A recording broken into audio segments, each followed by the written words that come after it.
அனைவருக்கும் வணக்கம். தமிழ்நாட்டில் இன்றைக்கு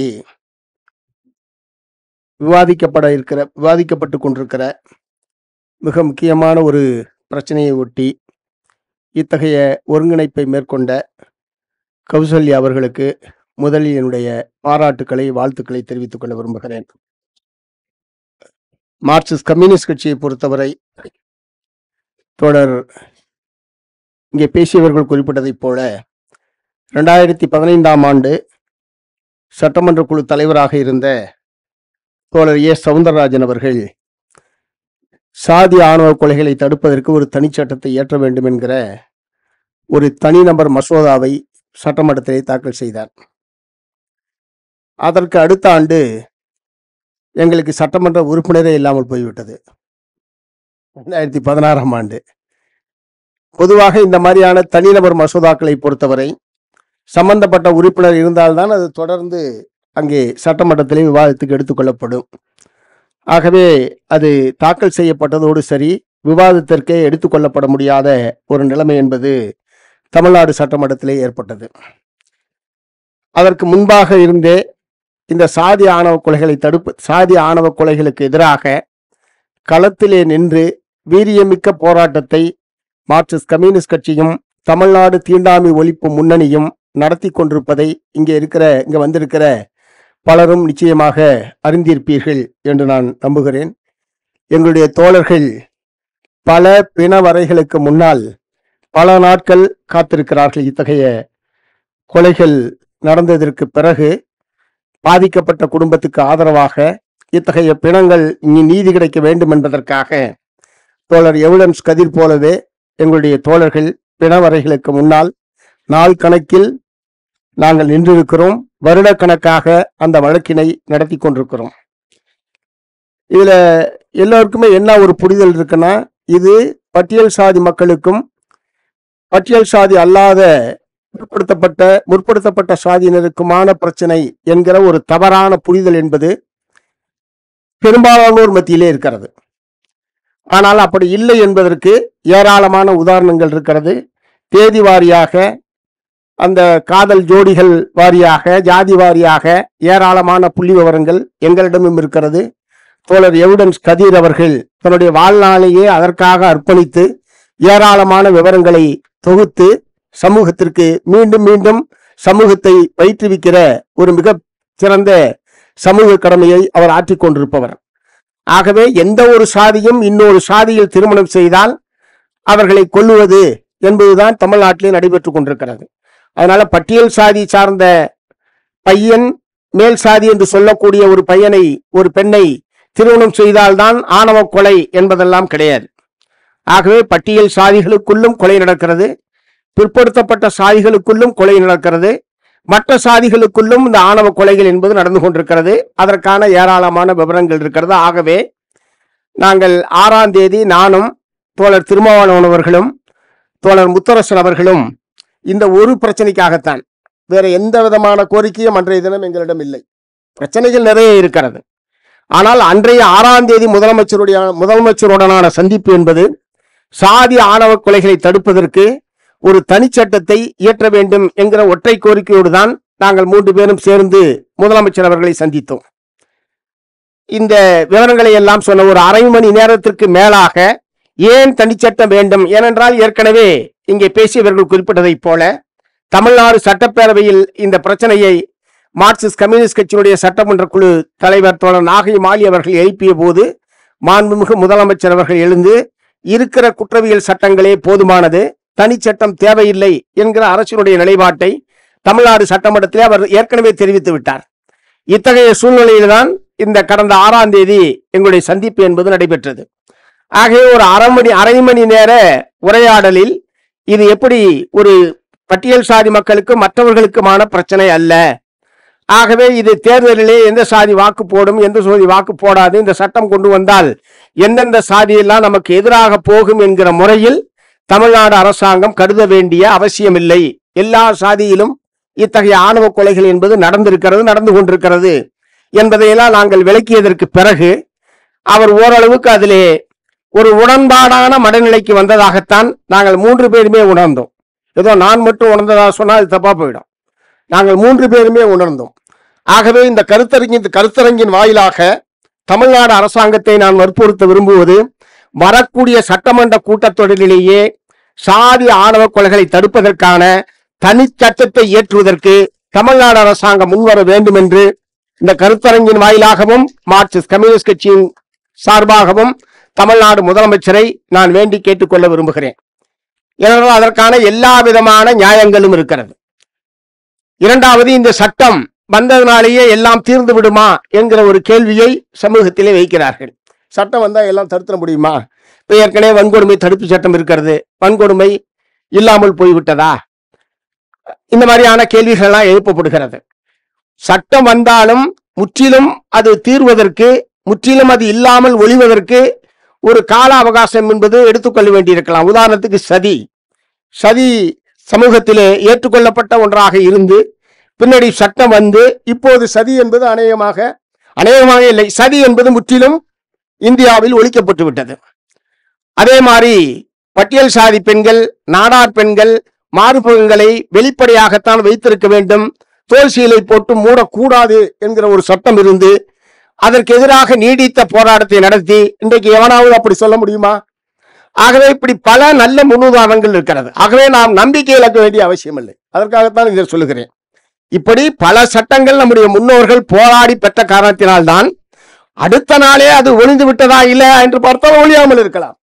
சமூகத்தை அதற்கு தயார் செய்ய வேண்டி இருக்கிறது. சமூகத்தை அதற்கு சமூகத்தினுடைய ஒரு ஏற்பை நாம் உருவாக்க வேண்டி இருக்கிறது. அந்த வகையில் பல சமூகத்திலே கொடுமையாக இருந்த பல விஷயங்கள் சட்டத்தின் மூலமாக தடுக்கப்பட்டிருக்கிறது, ஒழிக்கப்பட்டிருக்கிறது. ஆகவே சாதி ஆணவ கொலைகளையும் கட்டாயம் நம்மால் இந்தியாவிலிருந்து கட்டாயம் ஒழிக்க முடியும். அதற்கான ஒரு சூழ்நிலையை இன்றைக்கு நாம் ஒன்று சேர்ந்திருக்கிற ஒத்த கருத்துடைய நாம் அனைவரும் ஒன்றாக தொடர்ந்து பயணிப்பதன் மூலமாக, மக்களிடையே தொடர்ந்து ஒரு வலுவான பிரச்சாரத்தை எடுத்து செல்வதன் மூலமாக நிச்சயமாக அத்தகைய நிலைமையை ஏற்படுத்த முடியும் என்கிற ஆழமான நம்பிக்கை எனக்கு இருக்கிறது என்பதை முதலில் நான் தெரிவிக்க விரும்புகிறேன். மூன்றாவது, சட்டப்படி ஒரு ஆணும் பெண்ணும் தன்னுடைய இணையரை தேர்வு செய்வதற்கான உரிமையை அரசியல் சாசனம் இந்திய நாட்டு மக்களுக்கு வழங்கி இருக்கிறது. அரசியல் சாசனத்தினுடைய பிரிவு 16 அந்த உரிமையை வழங்கி இருக்கிறது. ஆகவே பெற்றோரை கூட யாரும் நீங்கள் இப்படி சாதி மாறி திருமணம் செய்யக்கூடாது, அல்லது இந்த பையனை திருமணம் செய்யக்கூடாது, அந்த பெண்ணை திருமணம் செய்யக்கூடாது என்று சொல்வதற்கு சட்டப்படி பெற்றோருக்கே உரிமை கிடையாது. ஆனால் சட்டத்தை மதிப்பதில்லை என்பதுதான் பிரச்சனை. சட்டம், அரசியல் சாசனம் இப்படிப்பட்ட அடிப்படை உரிமையை நமக்கு வழங்கி இருந்தாலும் இதை மதித்து நடப்பதற்கு இங்கே யாரும் தயாராக இல்லை. அதனுடைய விளைவாகத்தான், அதாவது நான் பெத்து வளர்த்தேன், நான் பாசமா வளர்த்தேன், அந்த பொண்ணு அதாவது பாசமா வளர்த்தேன், பெத்து வளர்த்தேன், அன்பா வளர்த்தேன் எல்லாம் சொல்லிட்டு ஆனால் அதுக்கப்புறம் கொலை செய்கிறார்கள். அதனுடைய அப்படின்னா என்ன அர்த்தம்? நான் எதை வேண்டுமானாலும் இழப்பேன், பாசமாக வளர்த்த மகளை இழப்பேன், பாசமாக வளர்த்த மகனை இழப்பேன், ஆனால் என்னுடைய சாதியை இழக்க மாட்டேன் என்பதனுடைய விளைவுதான் இந்த கொலைகள் நடப்பதற்கான அடிப்படை. ஆகவே சாதியை விட்டு ஒழிப்பது என்பது அது ரத்தத்திலே ஊறி இருக்கிற ஒரு சமாச்சாரமா இருக்கு. அதனால்தான் டாக்டர் அம்பேத்கர் சொன்னார், சாதி மறுப்பு திருமணங்கள், கலப்பு திருமணங்கள் என்பது சமூகத்திலே அதிகமாக நடைபெற வேண்டும் என்கிற கருத்தை அவர் அழுத்தமாக வற்புறுத்தினார். ஆனால் அங்கொன்றும் இங்கொன்றுமாகத்தான் நடக்கிறது. மீறி அந்த மாதிரியான சாதி மறுப்பு திருமணங்கள் நடத்தி கொள்வதற்கான இடங்கள் கூட இல்லை. எங்களுடைய திருநெல்வேலி ஆபீஸ்ல அப்படி ஒரு திருமணத்தை நடத்தினோம். தினந்தோறும் நடக்குது. திருநெல்வேலி ஆபீஸ்ல அப்படி ஒரு திருமணத்தை நடத்தணும். நடத்திக்கிட்டு இருக்கிறோன்னு யார் சொல்றா? போலீஸ் பாதுகாப்போடு நடத்தணும். அதுதான் பிரச்சனை. போலீஸ் பாதுகாப்போடு நடத்தணும். நாங்க நடத்தி முடிக்கிறதுக்குள்ள போலீஸ்காரன் தகவல் சொல்லி அந்த ஜாதி பூரா திரண்டு வந்துருச்சு. அதுக்குள்ள இந்த பையன் தாலி கட்டிட்டாரு. உடனே தாலி கட்டின பிறகு அதை என்ன பண்றதுன்னு தெரியாம ஆபீஸ் அடிச்சு நோக்கிட்டானுவ. அதனால இந்த மாதிரியான எங்களுடைய அலுவலகங்கள் தமிழ்நாடு பூரா இருக்கக்கூடிய எங்களுடைய மாவட்ட குழு அலுவலகமாக இருந்தாலும் சரி, இடைக்கமிட்டி அலுவலகமாக இருந்தாலும் சரி, இந்த அலுவலகங்கள் அனைத்திலேயும் இத்தகைய சாதி மறுப்பு திருமணங்களை நடத்தி கொள்வதற்கான இடமாக யார் வேண்டுமானாலும் பயன்படுத்திக் கொள்ளலாம் என்பதை நான் மகிழ்ச்சியுடன் அறிவிக்கிறேன். ஆகவே இங்க வந்திருக்கிற நம்முடைய நண்பர்கள், தோழர்கள் அனைவரும் உங்களுக்கு இத்தகைய காதல் திருமணங்கள் நடத்துவதற்கான இடம், அதற்கான பாதுகாப்பு, அதற்கான எங்களை போன்றவர்களை தலைமை தாங்கி தோழர் குளத்தூர் மணி போன்றவர்கள் தலைமை தாங்கி நடத்துவதற்கு நாங்கள் தயாராக இருக்கிறோம்.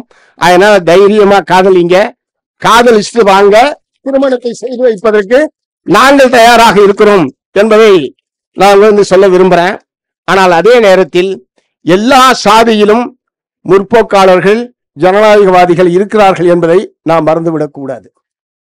சாதியில் இருக்கிற மொத்த பேருமே சாதி வெறியர்கள், குறிப்பிட்ட சாதியில் பிறந்தவர்கள் எல்லாருமே சாதி வெறியர்கள் என்கிற முடிவுக்கு அருகூர்ந்து வந்துவிடக் கூடாது.